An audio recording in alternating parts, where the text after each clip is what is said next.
2022 was a great year for real estate. It was the year when a record number of home buyers realized their dreams of owning homes. A report last week suggested housing sales in 2022 hit a 9-year high. The trend was similar for other assets like warehouses and office spaces, but 2023 is widely regarded as the year that the global economy slows down. Does that mean that the Indian real estate sector will also see a slump in demand? Well, a recent survey by industry body CREDA, which actually surveyed developers, seems to find developers being fairly optimistic. They think that the demand will keep up even as prices are set to increase even further because of high input costs. To speak on the outlook for 2023 in real estate, I'm joined now by Niranjan Hiranandani, Chairman Hiranandani Group, Ghulam Zia, Senior Executive Director, Knight Frank India, and Vimal Nadar, Head of Research, Colliers India. Welcome to all of you, and thank you so much for joining us on the India development debate. You know, it's an uncertain sort of understanding of what's happening with real estate. Some of the headlines sound great, like from the report which Knight Frank put out last week. And on the other hand, you also hear about stories of a celebrity who sold her apartment at a 3% increase from what she bought 5 years ago. Mr. Hiranandani, in your view, which way is the tide turning? Nayantara, there is no doubt about it. With the inflation taking place in the input cost, there is nothing to stop the prices from going up because the input costs are going up. Unfortunately, the affordable housing cost is going to go up faster than even the luxury element because in the case of affordable housing, the cost of construction becomes a very major part of total cost, and hence the input costs of steel, cement, labor and other input costs have actually moving up the value chain tremendously. And that reason is a good enough reason for the cost to go up. On the other side, we have to understand that the unsold stock has come down in the last quarter of 2022. And having come down, obviously the weight on the developers is reduced. However, this will be compensated by more starts in the year 2023, and I'm expecting a large number of starts to take place in the first quarter of 2023. So all in all, the expectations of the industry is that the prices are going to go up, definitely. And also the fact that overall number of sales is also going to go up. So we expect a 15 to 20% increase in the number of sales in the year 2023 as compared to 2022. All right. So, Mr. Hiranandani, by the way, this is Tamanna here, and always great to have you on my show. You know, you're saying that input costs will go up in 2023. Well, that's been the story in 2022 as well. That didn't get quite reflected in the prices. We, in fact, saw many large developers trying to attract buyers one way or the other. And in resale, those prices have not really gone up. Is that because of demand? No, earlier what happened is, if you really see Tamanna, the sale in terms of the luxury element, the prices definitely have gone up. So there is no two questions about it, and that price increase has taken place. In the affordable segments, it's a mixed bracket. In some areas, it's not been possible to increase the prices, even though costs went down. But by and large, wherever new inputs are coming in, where people have to work out what is the selling price of the product, if they are starting that product today, they will have to take into account the new costs of construction. So those prices have to increase. Otherwise, it doesn't make sense for them to do any development of the affordable housing segment. So the price rise is definitely going to happen. Of course, in certain areas, maybe the people can't afford the price rise, in which case the developer will be constrained not to increase it. But my gut instinct shows, indicates that the price rise of about 5 to 7% is bound to take place in the first half of 2023 across the board. Obviously, this is an average price. You can't say that it will be 7% for every property that goes about. It's an average price increase that we are expecting in this year, half year. Right. Let me get Ghulam Zia into this. Ghulam, great to have you on the show. Knight Frank put out a report few days ago saying that buying or purchases had hit a 9-year high. Now a lot of that could be pent up demand, plans put into motion post pandemic, etc. And we're seeing that in different asset classes where you've suddenly seen a bump up in demand. The question is sustainability.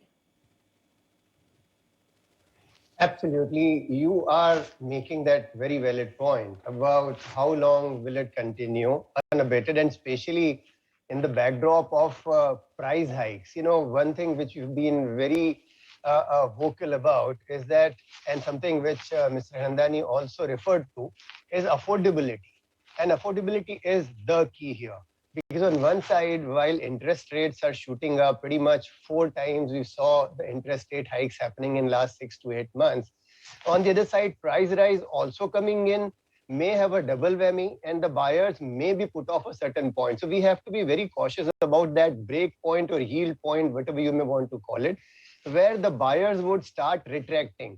And you are also right about the pent-up demand, because last 7-8 years, when the whole economy was doing great, residential sales were dipping. And it's only post-pandemic, for whatever reason, the buyers came back into the market. And how? And that's exactly the point is here, that while buyers are here, your velocity of sales have shot up a lot. You have to be cautious about how much of price rise you want to pass across to the buyers, because somewhere that point will come, which we all are scared of, which we saw about 8-9 years back, when affordabilities went out of the window. And that's exactly going back, as Mr. Handani says, a lot of such projects where developers would be cautious about not offending the affordabilities of the buyers. And hence, price rise alone is not the worry here, because on the other side, interest rates are also expected to go up for next 2 to 3 quarters. So while 6-7% per annum kind of a price we saw last year as well may happen the following year also. However, anything beyond that, whenever the sensibilities of the buyers would be under question, then there will be a concern of whether the sales will continue at the same velocity or not. Over to you, Tamanna. Thanks for that, Ghulam. Vimal, Nader, Colliers has done a report along with Credai, I believe, and other agencies, where you've talked to a number of developers to get their gauge. And overall, it seems that they're quite upbeat about, definitely prices going up because of an increase in input costs, but demand remaining stable as well, even with concerns of a recession. Why is that? That's correct, Tamanna. I think given that whatever views Mr. Hiranandani as well as Ghulam Zia had shared, the sentiments also echo something similar view. So when we talk about demand, nearly 43% expect that demand is going to remain stable. Another 31%, literally 30% expect that the demand is expected to rise up to 25%, which itself is encouraging.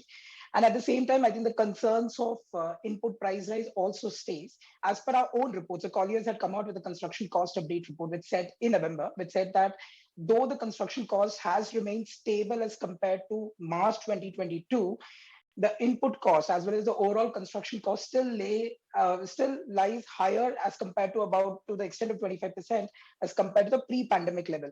So concerns of input cost rise exist, as well as it is backed by stable demand, which is why we feel that prices are expected to increase. And this gets echoed as well as in the sentiment survey. So literally about 58% of the developers who have been surveyed, they feel that prices are expected to increase, and another 30% prices are expected to remain stable. Another 30% also expect that the prices might increase up to the extent of 10%. So these signs are encouraging. So again, as you rightly said, this was an important juncture because we have seen record high sales in 22, and also there are hovering concerns of inflation as well as the recessionary concerns which we are talking about. Now, talking about recession, also I think at least from the survey it shows that at least 50% feel that there could be a moderate impact on the housing demand in the sector. So now, what does it mean, all these things? It all actually means that though we are talking about a marginal price rise at an overall level of 6 to 7%, I think for a long period of time before 20, there has been a significant time correction which has happened. The prices have remained stable. Right now, also we are talking about a 6 to 7% annual increase. And if you talk about overall broad numbers in terms of income level increases, it has largely increased at least at a higher rate than what the prices have increased. So overall affordability in the market has increased, though we are talking about the increasing interest rate regime. And at the same time, I think end users are back in the market. There's a lot of demand-led supply which is there. So again, for 23, if we talk to developers, I think there's a lot of focus on ensuring that projects are getting completed, as well as these projects which have been launched in the last 1-2 years are largely in sync with demand in specific pockets. So which is why we see an overall, I would say, moving towards equilibrium or a more healthy demand supply situation. So that's the broad reading which is coming out from there. What do you talk about as a healthy demand supply situation? Is it going to be paring down? Is it going to be moderating compared to 2022? Mr. Hiranandani, take into consideration the kind of reports we're seeing of layoffs coming in the tech space, where incomes did shoot up during pandemic, etc. And in some markets, perhaps Bengaluru, this will have an impact, you think? Any sectoral problem, Tamanna, is going to be a problem. There is no doubt about that. But if I see a 7% plus GDP growth taking place in the country, then demand for real estate will continue. But if it falls below 6 or 5.5, then of course there could be a crisis. So I don't think there's much of a problem if it continues, the growth continues the way it has been projected at 6.5 to 7. I think we are still on a safe wicket as far as real estate is concerned. Remember one thing, that in spite of an increase in interest rates, we have had loans, home loans given by housing finance companies and financial institutions and banks have grown by 20% this year. So even though the sales has increased by 10 to 15%, the demand for the home loans and all that has been growing even faster in spite of the interest rate hike. So I think the house buying is definitely become an important component post-COVID of people wanting to buy the house and a comfort of their house, and even wanting to buy a little bigger home than they would have otherwise done so, subject of course to their affordability and their prestige. And another thing which is a very interesting fact which comes out from the banks and financial institutions, and I've been discussing with some of them, is the fact that most of the home buyers, almost 50% of the home buyers, prepay their loans, of which 15 to 20-year loans, within 7 to 8 years. This is unique to India. It doesn't happen anywhere in the world, least of all in the United States or the Western countries. So what is happening is banks are more and more liberal in giving home loans because the NPA in home loans is less than 1%. The total overall push of loans to home buyers has increased. And that is another reason why more people are willing to go and take the loans. And last of all, even though there's an interest rate hike, remember, it is a floating interest rate. So today it may have gone up from 6.5% to 8%, but it will again come down also over a period of time. May not be in the next 6 months, but in the next year or so, it will definitely come down, and they'll be benefited by the interest rate coming down. So these are the factors which are actually keeping the demand high. What is the nature of demand that we're seeing, Ghulam Zia, and even going into 2023? Is it more of the end user either looking to upgrade in terms of space and locality, or make their first foray into a self-owned home, or is the second home market still alive and kicking? Well, obviously the proportionate demand has grown in both. However, the key interest area still remains the self-owned or self-occupied apartments. The investment side of story is long dead. Not many of them, even today, are convinced that in spite of these 5-7% price rise per annum, there's a good market for you to enter as an investor. So this is end users, and as Niranjan Bhai was talking about, the requirement post-COVID that owning your own house, the comfort and safety and hygiene that you normally connect with a house ownership, has really brought this change for at least last 2 years. That's what we are watching. But it's ultimately the end users who are picking it up. So that's one question. And the other is about second homes. Even that, in quite a few locations close to the urban areas, say Mumbai has two sides of it. On one side, Alibag, on the other side, Lonavala and Karjat, etc. And Delhi has a lot of the estates around NCR region, and there are seekers who are taking good amount of these second homes also. And that's as somebody spoke about, the wealth creation is also a subject. A lot of wealth has been created in the last 2 to 3 years, and that is also finding its way in second homes. So while there is a growth in second homes also, but in proportion to the primary ownership of the homes, that second home percentage is so negligibly there that I would rather pass it off, because in spite of the growth in second home sales, it doesn't really matter in the overall picture. Over to you, Tamanna. First time home buyers or those who want to upgrade their homes that are going in for it, which is, great, because a lot of speculation which had sort of plagued that market seems to have been cut out. The fraud seems to have been cut out. In terms of a projection in prices, Vimal, you're seeing a 5 to 7 increase next year, largely input driven. Do you think that will sustain for people who are planning to buy their home or upgrade their home? Is 2023 a good year, or is it better to wait? I think interesting question. I think I would again take inputs from Mr. Hiranandani. He just mentioned about if India GDP is growing at about 7% and or so, then obviously demand is here to stay. And affordability is quite a subjective matter if we talk about. So we have seen prices remaining stagnant, and overall prices have increased by 6 to 7%. And again, so when we look at specific markets, specific demand segment, the price variation, the price increase or decrease will differ. And again, I think so demand is again a very local subject. So a 5 to 7% increase, if we overlay with the overall interest rate increase, which is say, I do not see major concerns which is emerging right now. And what time is a good time to buy? I feel any time whenever the price is right, the location is right, as well as the person is getting the good deal, I think that is always the right time to buy. So there is never a pause. And I think the momentum which has been set in 21 and which was picked up in 22, definitely this momentum is here to stay. And there is definitely, so what excites me is I think there's a lot of demand level push which is happening, and this price change which has happened again when we are talking about an overall 67% is largely a demand driven push, which is why I feel that is going to be sustainable. So I think home buyers need to look out for the right product at the right price, and definitely it's a good time to buy. Mr. Hiranandani, I have to ask you a budget question. We're coming upon the big event.